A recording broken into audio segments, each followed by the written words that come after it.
Alright, welcome back to Ranger Life, and I think today's the day, or I'm at a point where pretty much the engine's going to go back into the truck.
Alright, engine's back in. It's awesome. I don't think I helped myself because I strapped the engine in a weird way where it was angled kind of strangely. So it was a little harder than it should have been. But I ended up getting the engine in, and now I gotta do the clutch. So we're under the truck now, and I've already pressed the new pilot bearing in. You can see there. Hopefully it's seated all the way down. I think so. I mean, I whacked it pretty good. And then now we're gonna be installing the flywheel. All right, flywheel's on and torqued down. And now it's just to put on the clutch. So the clutch is on. So that's good. I think I did that right. Pretty sure.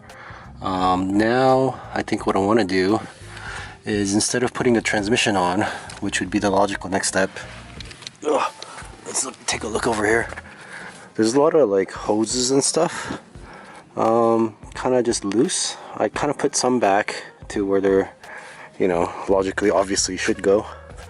But there's a couple of hoses here that I'm not sure how they route, or I forgot. And so I probably should have taken some pictures of how all the coolant hoses and stuff were ran, but I did not. And so I think what I'm going to do now is to put the intake manifold and stuff, everything back on, just reassemble it so that I can start connecting up hoses where they need to go. Because with the transmission on, some hoses might be a lot harder to get to, just because there's, at least right now there's space in the back to stick my hand or whatever if I need to, but with the transmission in there, it'd be really hard to do that.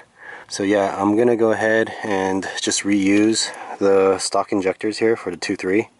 I have the 2.5 injectors in the other head still, so I will swap over to those if I need to, but I'm just gonna run these for now, even though I might be running a little lean on these injectors. But I'm gonna reinstall this fuel rail and then take manifold and everything, and try to get everything hooked back up so that no hoses are like just dangling, not hooked up anywhere.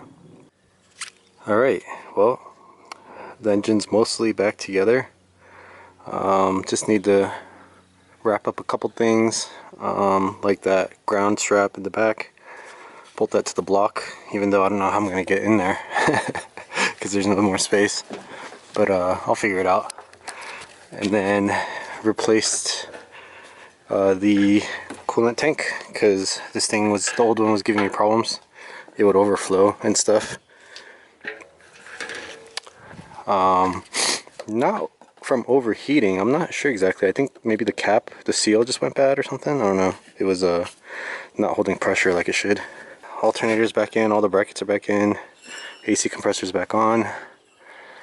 I figured out what this bracket is for. It's actually just a spacer It acts as a spacer for the power steering pump, or else these bolts are too long and they won't screw all the way into the head.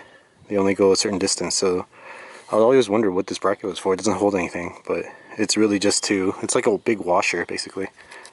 So now I just need to install the new radiator.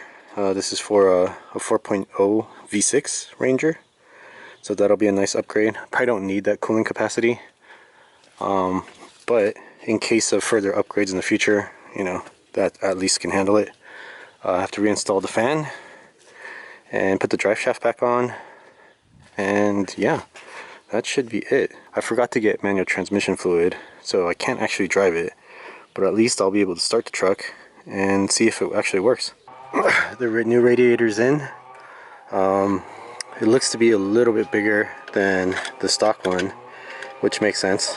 And so some of the problems I'm running into is that it mounts okay, right? It mounts in the stock tab locations, which is fine, right? And it seems to fit, and it's a little taller. I don't think it's gonna have clearance issues because of that, but the fill neck and where the cap is, and this is some kind of semi-shoddy welding here. I guess I shouldn't have expected more from an eBay radiator, but I have an eBay in that car and it works great, so I'm hoping this will be alright. But this sticks out pretty far up. Normally this power steering fluid reservoir would sit about like right here, and so, you know, that's about the same height, but this fill neck does sit a lot farther forward in the engine bay. And then the other issue I ran into is that the stock hose, for whatever reason, the overfill neck thingy or whatever was on this side, on the stock radiator, and on this one, the aftermarket one, it's on this side. And so I just had to cut the hose a little bit, and I think this hose is a little bit too big for this, so I might have to find some skinnier hose or something, and that's also kind of sticking out, and so I'll just zip tie that down, I guess. And then the other major hurdle I ran into is the fan shroud here. So this is the electric fan. This guy is a little bit too small since the radiator is a little bit larger. This guy has some lips here on the front, the bottom, top and the bottom.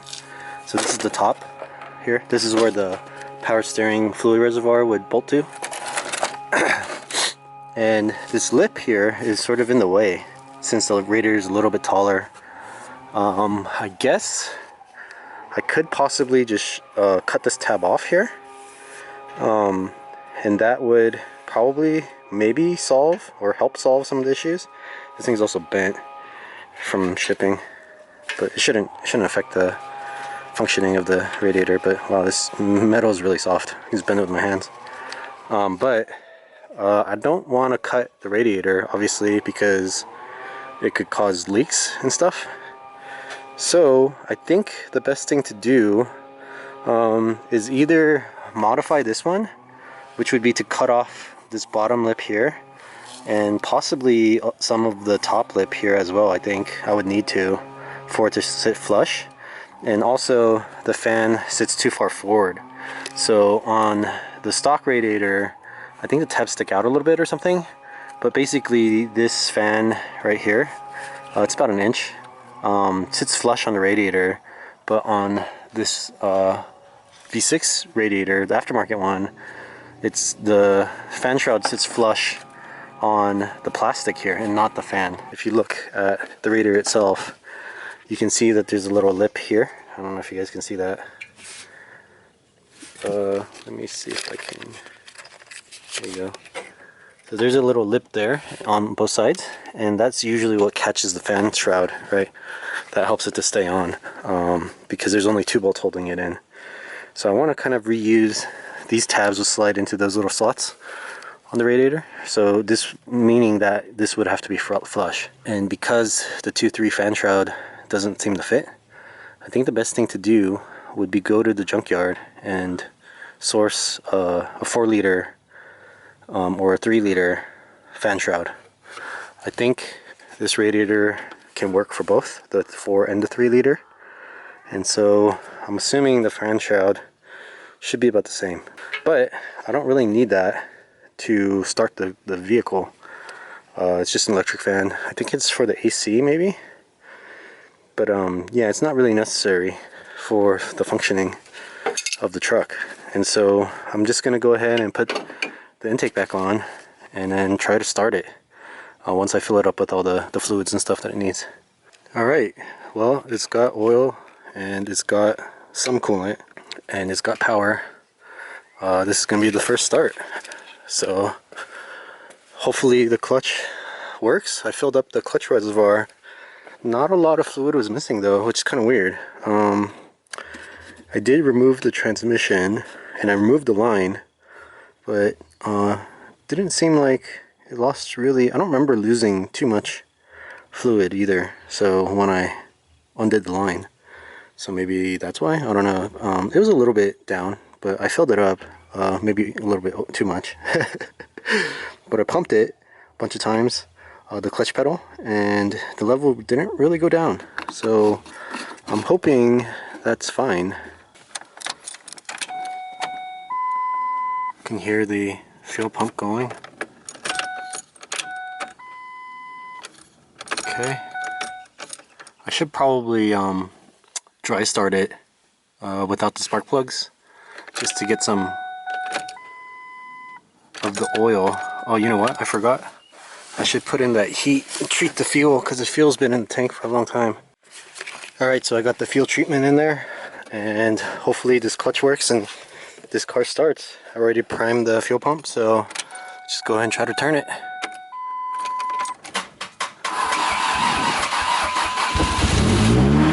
Oh, yes, yes.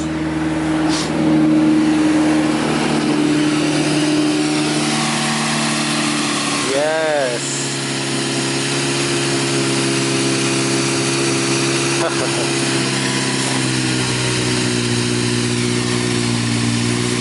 Alright, well, hopefully you guys can hear me, but I've been letting it idle for about maybe 5 to 10 minutes.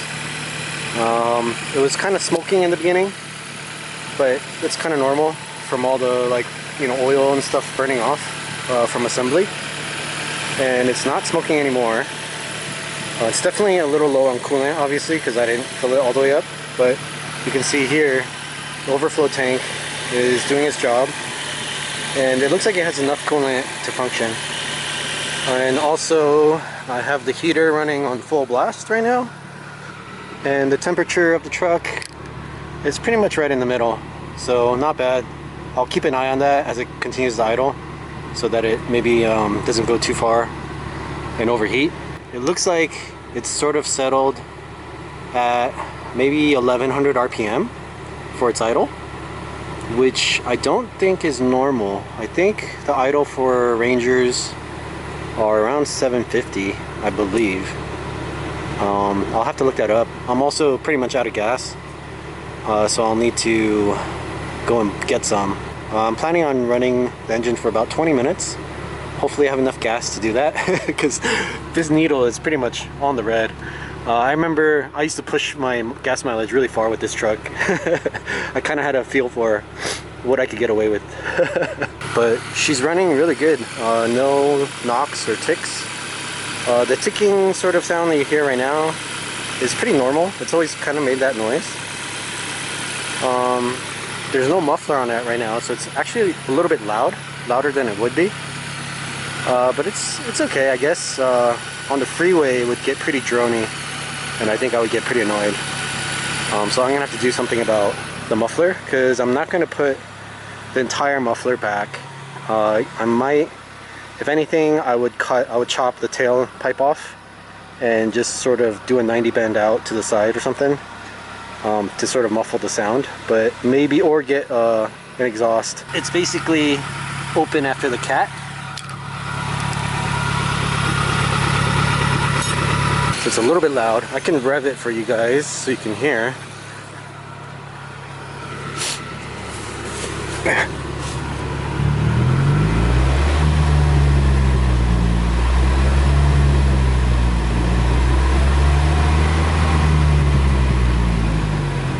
That sounds a lot smoother actually. Okay, that sounds kind of rowdy. So if you really get into it, I guess it sounds pretty rowdy, but if you do it kind of gently, then it's not that bad. Let's see what the idle is settling at now. It's still around 1100, so I'm gonna have to look that up, see what the idle actually is supposed to be. Unfortunately, I can't drive it right now because, first of all, I don't have the drive shaft in, and also I don't have any transmission fluid, so I don't want to risk messing up my gears and stuff. But everything looks like it's working okay. No leaks. This is just spillage from earlier when I was filling it up. So looking under the truck, watching for leaks and just seeing any wet spots. I spilled some brake fluid back there, so that's what that is, but nothing dripping. It looks pretty much dry, so everything looks like it's sealing really well. That's pretty much it. I think that's all I can do for today. I think basically I'm going to the junkyard tomorrow to find a fan shroud that might fit this larger radiator, and then try to work this fan into that. Probably the fan might be different. It probably is, but maybe I can adapt it somehow using some spacers or something to customize it a little bit, and then have it fit in here. And then I'm also going to reattach the drive shaft, obviously, and then I'm gonna try and see. This battery is from the Dodge van actually, so it's way too big. It doesn't fit in the battery tray, so I can't drive with that. This is the original battery from the truck, but that one was really low, so I'm charging it right now. So I'm actually hoping that it charges enough in, I don't know, the 20 minutes that I'm going to be running the engine. And I will call this done. The swap is complete and a success. Obviously, I'm going to have to get some driving data to see like what kind of air fuel ratio I'm running. I guess I could try unplugging an O2 sensor somewhere, because there's two in this truck, one before the cat and one after the cat, and I guess I could unplug one of those. And I do have a wideband sensor, an AEM one, so I could probably plug that in and watch their fuel mixture. But without the O2 sensors plugged in, or at least one of them unplugged, it might throw, the car might, be kind of wonky. So I might have to figure out something, either like a test pipe that I can just weld a bung onto. But yeah, thing sounds good. It's running. Now I just need to get some driving data. But yeah, I think that's gonna do it for this video. Thanks for being patient and putting up with a lot of nonsense videos, basically, where I wasn't doing a whole lot, or it looked like I wasn't doing a whole lot. So the upcoming videos will be of me driving it around and possibly tuning it. And by tuning, I really just mean either messing with the fuel injectors, swapping those out, so not much adjustment I can make with that. And then the other thing would be to be modifying the intake, intake airbox thing with one of these deals, and cutting out or modifying this somehow to fit the MAF sensor from my truck, because this is an older model, and oops, well, that's not good. Well, the older model MAF sensor is a different design and it has a different plug, so I can't actually just reuse this. It's not a plug and play, so I'd have to customize it. I could also buy an SCT tuner. I believe those can write tunes to the engine. I don't know how customizable they are. I never messed with them, and I think they're around like $400 or $500. So I don't know if it's worth it, but definitely I can maybe look into tuning the computer with one of those. Yeah, stay tuned for the drive, the first drive.